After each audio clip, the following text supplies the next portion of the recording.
प्रेक्षक हो नमस्कार.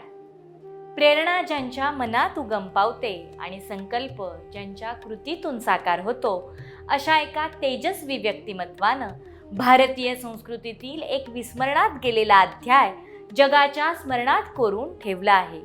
हिमालयाच्या कुशीत वसलेलं, चीनच्या सरहद्दीवरून भारतात शिरताना वसलेलं, निसर्गरम्य परिसरात वसलेलं हे भारताचं पहिलं गाव माणागाव. इथे उगम पावते ती पवित्र सरस्वती नदी. या नदीचं पाणी इतकं स्वच्छ, नितळ, शांत आणि थंड आहे की त्याचा स्पर्श झाला की मन प्रसन्न होतं. मनातल्या साऱ्या चिंता, थकवा नाहीसा होतो.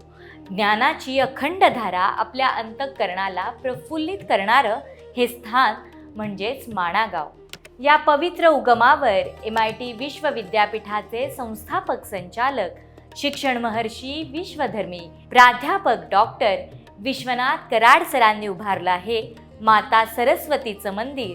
आणि याचबरोबर महाभारतातील 5 पांडव, महाराणी द्रौपदी आणि त्यांचा श्वानसखा असणारा यमराज यांच्या सदेह स्वर्गारोहणाची अमरगाथा जगासमोर भव्य कांस्य मूर्ती स्वरूपात इथे स्थापिल्या गेल्या आहेत. उत्तराखंडमधील बद्रीनाथ येथील माणा येथे स्वतः पांडवांनी स्वर्गारोहण केलं. त्याच पवित्र मार्गावर पाहुयात ही कथा स्वर्गारोहणाची.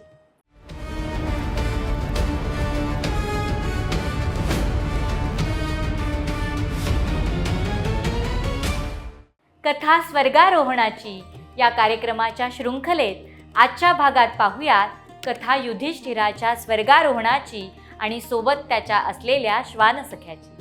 धर्मराज युधिष्ठिर चंद्रवंशातील कुरु काळातील राजा बंडूचा ज्येष्ठ पुत्र म्हणजे युधिष्ठिर.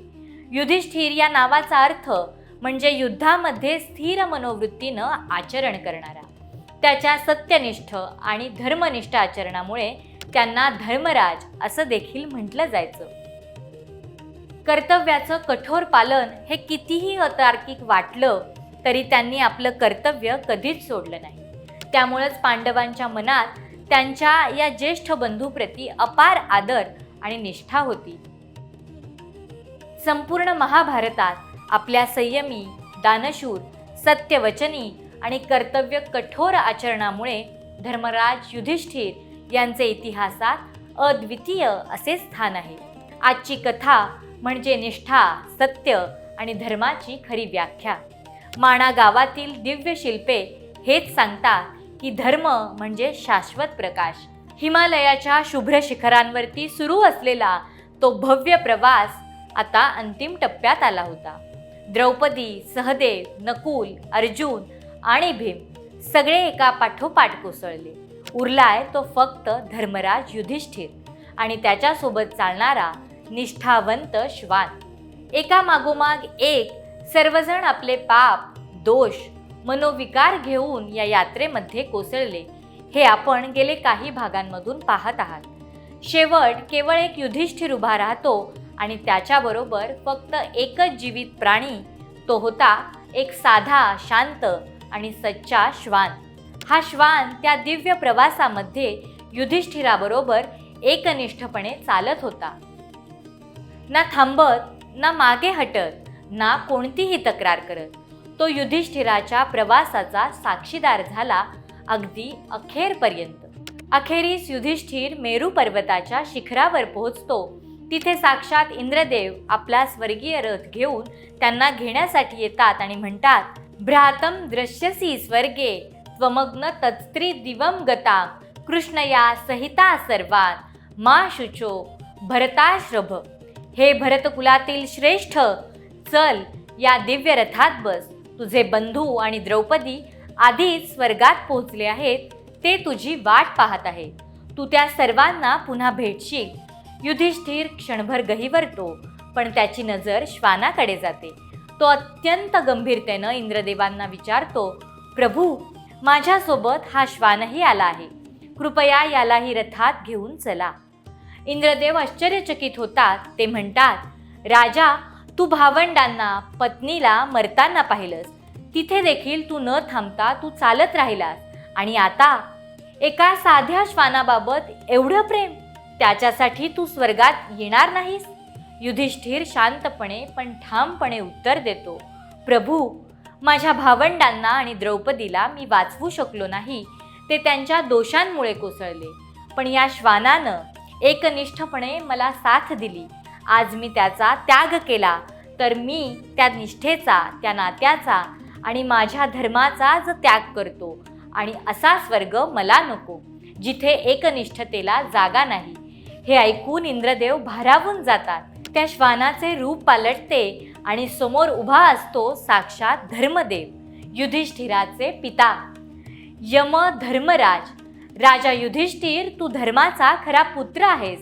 आज तुझ्या या निस्वार्थतेनं आणि सत्यनिष्ठेनं तू सर्व परीक्षांमध्ये उत्तीर्ण झाला आहेस. म्हणूनच तुला शरीरासह स्वर्ग प्राप्ती लाभेल. मग यम आणि इंद्रदेव युधिष्ठिराला घेऊन स्वर्गात घेऊन जातात. सत्यधर्म पथेयहा सदा निर्भयः स्वजन प्रेमयुक्तो न याचे कदाचित. स राजा नरेषु स धर्मस्य मूर्तिः तम नमामि सदैव युधिष्ठिरम धीम.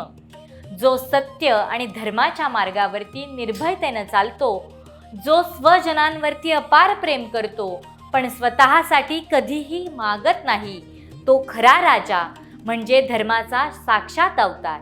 त्याच्या धर्मनिष्ठ प्रवासाचं अखेरचं पारितोषिक. अशा युधिष्ठिराला नमस्कार. युधिष्ठिराचा हा प्रवास आपल्याला शिकवतो की धर्म हा ग्रंथात नाही, तर तो आपल्या अंतःकरणात आहे. धर्म हा सामर्थ्यानं नाही, तर तो नम्रतेनं टिकतो. आणि खरा विजय तोच असतो जो शरीरावरती, इंद्रियांवरती आणि स्वतःच्या अहंकारावरती विजय मिळवतो. म्हणूनच आजही युधिष्ठिर आपल्याला सांगतो, धर्मस्य तत्वम निहितम गुहायाम महाजनो येन गतः सपंथः. म्हणजेच धर्माचं खरं रहस्य अंतःकरणाच्या गाभाऱ्यात दडलेलं आहे. आणि ज्यांनी ते सत्य जगून दाखवलं त्यांच्याच पाऊलखुणा या खरी दिशा दर्शवतात. अशा धर्ममूर्ती युधिष्ठिराला वंदन. स्वधर्मे निधनम श्रेयः परधर्मो भयावहः. स्वधर्माचं पालन करत असताना मृत्यू आला जरी तरी तो श्रेयस्कर आहे, पण दुसऱ्याच्या धर्माचं, कर्तव्याचं अनुकरण केलं तर ते भयावह आहे. आज माणा गावातील या दिव्य मूर्ती जणू आपल्याला हाच संदेश देतात की धर्म हा शिलालेख नाही, तर तो जीवनाचा दीपस्तंभ आहे. भेटूयात या शृंखलेच्या पुढच्या भागात. बघत रहा कथा स्वर्गारोहणाची विश्वशांती दर्शन या चॅनलवर. नमस्कार.